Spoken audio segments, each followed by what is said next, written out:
გამარჯობა, მოგესალმებით. ამ ვიდეოში დღეს ვისაუბრებთ ახალი შურისმაძიებლების ფილმზე, რა ფოტოები გამოვიდა, რა ტრეილერები გამოვიდა ამ ბოლო დროს. მანამდე არ დაგავიწყდეთ, რომ გამოიწეროთ არხი, დაალაიქოთ ვიდეო და დატოვოთ კომენტარი. კაი, მოდი თავიდან დავიწყოთ. როცა გამოცხადდა, რომ ახალი შურისმაძიებლების ფილმი გამოდის და მთავარი ბოროტმოქმედი იქნება დუმი, ფანებმა იმაზე ფიქრი დაიწყეს, ვინ შეასრულებდა ამ როლს საერთოდ. ძირითადად რაც მახსენდება, კილიან მერფის განიხილავდნენ ამ როლში. და მეც ძალიან მომწონდა. მაგრამ მერე 2024 წელს ზაფხულში ჩატარდა სან-დიეგო კომიკ-კონი და დუმსდეიზე სიახლეები რო გააცნეს ხალხს, იქ გამოაცხადეს, რომ დოქტორი დუმის როლს შეასრულებდა რობერტ დაუნი უმცროსი, ანუ RDJ. შემოკლებით ესე ეძახიან, როდესაც RDJ გამოაცხადეს დოქტორი დუმის როლში, ის ვიფიქრეთ ყველამ, რომ მსახიობი დააბრუნეს, იმიტომ რომ ფული დაწეროს ისევ, მაგრამ ამის გარდა კიდე ჩემი აზრით ძალიან საინტერესო იქნება, იმიტომ რომ ეს მსახიობი თუ დააბრუნეს, ესე იგი იმას ნიშნავს, რომ რკინისკაცთან კავშირი ექნება დოქტორ დუმს. რაღაცა თეორიები არსებობს, მე მგონი კომიქსებშიც ყოფილა რაღაცა ეგეთი, ზუსტად არ ვიცი. ანუ როგორც მინიმუმ დოქტორი დუმის და რკინისკაცის რაღაცა მსგავსება ან პერსონაჟებს შორის კავშირი უეჭველი იქნება. ანუ როგორც მინიმუმ სხვა პერსონაჟები იცნობენ დოქტორ დუმს, როგორც რკინისკაცს, როცა ნიღაბს მოიხდა. ამის გარდა კიდე ვიცით, რომ ფანტასტიკური 4-ეული სამყაროდან იქნება დოქტორი დუმი, იმიტომ რომ ჯერ ერთი ფილმში გამოჩნდა, უფრო სწორად მინიშნებები იყო ფილმში, ჯერ ერთი აი იმ სხდომაზე ლატვერის წარმომადგენელი არიჯდა და როგორც ვიცით, დუმი მაქედან არის.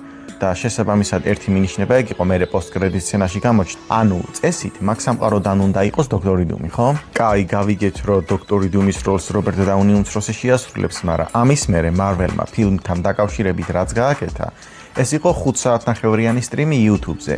ანუ გაუშვა ეს ლაივი და სკამების დალაგებით აცხადებდა, თუ ვინ იქნებოდა შემდეგ შურისმაძიებლების ფილმში, ვინ გამოჩნდებოდა. ამ სკამებზე ეწერა მსახიობების სახელი და გვარი.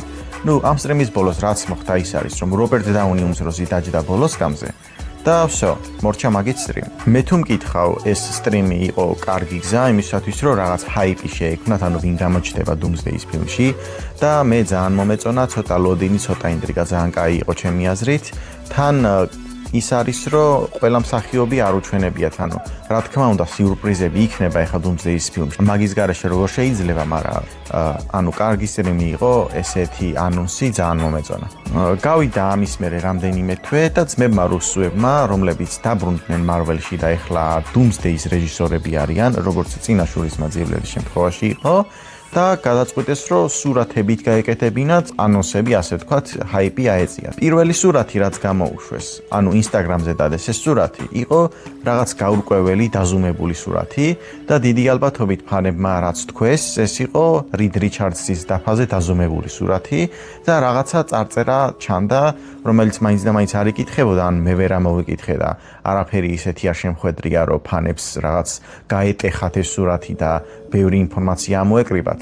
ან ბოლო-ბოლო რამდენი ინფორმაციას ჩადებდნენ ამ სურათში, რომ რამდენს გაამჟღავნებდნენ, ასე ვთქვათ. მოკლედ, პირველი სურათი ეს იყო რიდ რიჩარდსის დაფაზე დაზუმებული სურათი, რაც ყველაზე კარგი ვარიანტია ჩემი აზრით. მეორე სურათზე უკვე ვხედავთ, რომ ჯო რუსო, ანუ ერთ-ერთი რეჟისორი, ზის, ლეპტოპი უჭირავს ხელში და რაღაცას წერს. პოსტზე მიაწერეს look hard, ანუ კარგად დააკვირდით ამ სურათსო. პირველი რაც გაახსენათ ფანებს ამ სურათზე, ეს იყო Endgame-მამდე რო გამოაქვეყნეს სურათი, სადაც ისევ სეტზე იყო გადაღებული. როდესაც Endgame-მამდე ეს სურათი გამოაქვეყნეს, მანამდე სათაური არ ვიცოდით, რა ერქმეოდა მეოთხე შურისმაძიებლების ფილმს. ამის გამო ფანებმა გადაწყვიტეს, რომ ეპოვათ სათაური ამ სურათში.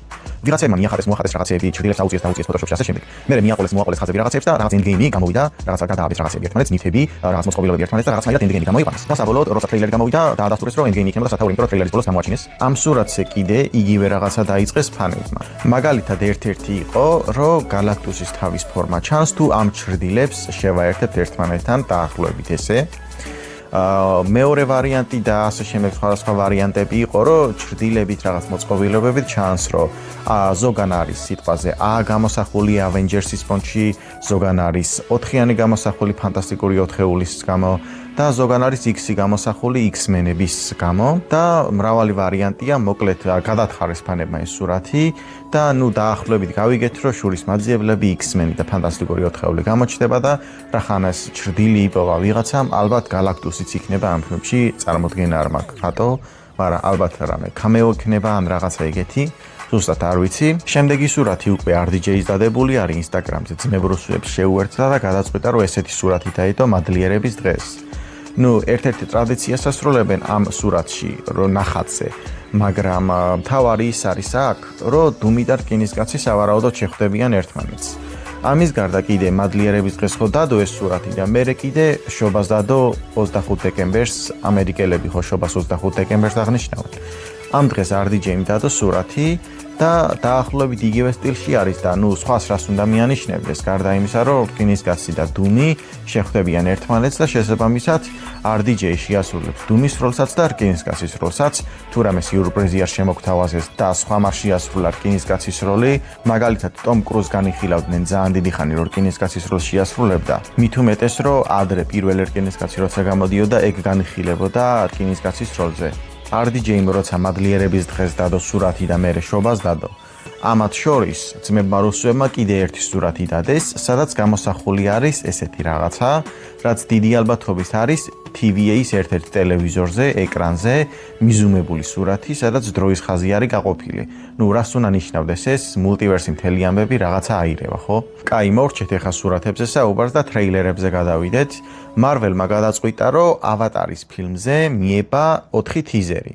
ყოველ კვირას ახალი თიზერი გამოვიდოდა კინოთეატრში და როგორც თავიდან ამბობდნენ, კინოთეატრების ექსკლუზივი იქნებოდა ეს თიზერები და ონლაინ არ დაიდებოდა, მაგრამ როგორც ყოველთვის ილიქება ხოლმე ყველაფერი და ეს თიზერებიც გაილიქა დაიდო ინტერნეტში და მერე Marvel-მა გადაწყვიტა, რომ თვითონაც დაედო.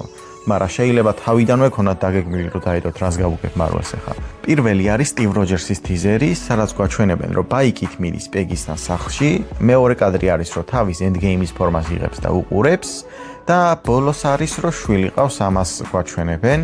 დიდი არაფერი არ არის ახლა ამ ტრეილერში, მაგრამ მთავარი არის, რომ Steve დაბრუნდა და ჩემი აზრით ძალიან კაია ეს. რაც მთავარი არის კიდე ამ თიზერში არის ის, რომ Doomsday არის Endgame-ის პირდაპირი გაგრძელება, რაც იმას ნიშნავს, რომ ამ კადრით დაიწყება ალბათ Doomsday, გამხსნელი სცენა იქნება ეს. ამის გარდა კიდე Marvel-ი გეგმავს, რომ Endgame-ი გამოუშვას სექტემბრის ბოლოს, სანამ Doomsday გამოვა დეკემბერში, რაც იმას ნიშნავს, ფანები Endgame-ს უყურებენ და რამდენიმე თვეში Doomsday გამოვა, რომ ასე ვთქვათ, კარგად გადაებას ეს ორი ფილმი ერთმანეთს. მეორე თიზერი უკვე თორზე არის ფოკუსირებული, სადაც გვაჩვენებენ, როგორ ლოცულობს თორი და ოდინს ეხვეწება, რომ ამ კიდევ ერთი მტრის დასამარცხებლად მიცეს ძალა და თავის შვილთან უნებლად დაბრუნდეს ამ ბრძოლის შემდეგ. ყველაზე კარგი ამ თიზერში ის არის, რომ Infinity War-ის ვიძე დაბრუნდა თორი. ტაიკა ვაიტიტის გაკლოუნებული თორი, რომ ესე მითოლოგიურ ვიძე ბრუნდება, ასე ვთქვათ, არის ძალიან კაი ჩემი აზრით. უფრო სერიოზული იქნება და ის ხუმარა და კლოუნი თორი აღარ იქნება. ხალხმა უკვე მიმების გაკეთება დაიწყო იმაზე, რომ თორი ლოცულობს, რომ ტაიკა ვაიტიტიმ რაც გაუკეთა და რაც გააკლოუნა, ის მოაშოროს და ისევ მეომარი და მითოლოგიური თორი დაბრუნდეს, თუ რაღაც ესეთი მიმები კეთდება. მესამე თიზერი არის უკვე X-Men-ებზე და ჩემი აზრით თანდათან უმჯობესდება ეს თიზერები, იმიტომ რომ ყველაზე მეტად ეს მომეწონა. ამ თიზერში X-Men-ებიდან ჩანს ჩარლზი და ერიკი, ანუ პროფესორი X-ი და მაგნეტო და თან კადრები არის X-Men-ების სკოლაზე და ამ კადრებს თან ფონად აქვს მაგნეტოს voice-overi, ანუ სიტყვას ამბობს სიკვდილზე, ასე ვთქვათ და ძალიან კარგია ჩემი აზრით ეს ტექსტი და ამ ტრეილერის გვირგვინი, ანუ ყველაზე კარგი ნაწილი რაც არის ბოლო სცენა, ეს არის Cyclops-ის optic blast-ი, როცა მუხლებზე არის დავარდნილი. ჩემი აზრით ამ თიზერში, ამ ორ წამში, რაც გაუკეთეს X-Men-ებს, 20 წელი ვერ გაუკეთა Fox-მა. გადავიდეთ მეოთხე და საბოლოო თიზერზე, რომელიც live stream-ს მიაბა Marvel-მა და მოდი ამას მერე მოუბრუნდეთ. ახლა ვისაუბროთ თვითონ თიზერზე. ამ თიზერში ვინც ჩანს არის თვითონ შური ვაკანდიდან, ასევე ჩანს ემბაკუ და ნეიმორი ჩანს კიდე, ვინც არის ნეიმორთან დაზავდა ვაკანდა, ვისაც ფილმი გაქვთ ნახე იცით ალბათ, ჯერჯერობით ყოველ შემთხვევაში დაზავებულები არიან. ბოლოს რითიც მთავრდება თიზერი არის ის, რომ შური და ემბაკუ ეცნობიან ბენს ფანტასტიკური ოთხეულის ფილმიდან და აქ მთავრდება ეს თიზერი. რო შევაჯამოთ, შეგვიძლია ვთქვათ, რომ ეს თიზერები არის რადიკალურად განსხვავებული ერთმანეთისგან. სხვადასხვა პერსონაჟები, სხვადასხვა ლოკაციები და ასე შემდეგ. საინტერესო ის არის, რომ არაფერი არ ვიცით ამ ფილმზე. ანუ სად იქნება მოქმედებები, საერთოდ დუმს რა უნდა, ან რა ისტორია აქვს დუმს, არაფერი არ ვიცით. და გამოაცხადეს, რომ ეს ფილმი იქნება 3 საათ და 45 წუთიანი. რაც ძალიან კაია, იმიტომ რომ უნდა გაგვაცნონ დუმის პერსონაჟი, რაც აუცილებელი არის, ვინ არის და რა უნდა. და ჩემი აზრით ძალიან კარგია, რომ ესეთი ხანგრძლივი ფილმი გამოვუვათ. და რაც ყველაზე მთავარია, ხო უნდა გავიგოთ, რომ ამ კადრში თორი რატო ტირის საერთოდ. მოდი იმ სტრიმზე ვთქვათ მეოთხე თიზერი, რასაც მიაბეს. ამ სტრიმზე ახლა ჩართული არის Doomsday Clock-ი, ანუ უკუთვლის საათი განკითხვის დღემდე. Doomsday ხო ესე ითარგმნება. ანუ სანამ ფილმი გამოვა 18 დეკემბერს, მანამდე იქნება ეს სტრიმი გაშვებული. რაღაც ახალი არის ეს სტრიმი. ანუ ესე ფილმისთვის არასდროს გაუკეთებიათ, როგორც მახსოვს.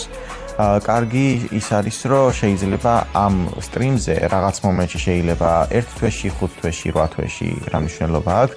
რაღაცა პატარა თიზერები ჩააგდონ, რაღაცა კადრები ზუსტად არ ვიცი. ან შეიძლება პროსტა ესე იყოს, რომ მიდიოდეს და არაფერი არ მოხდეს ამ ლაივ სტრიმზე მთელი 1 წელი.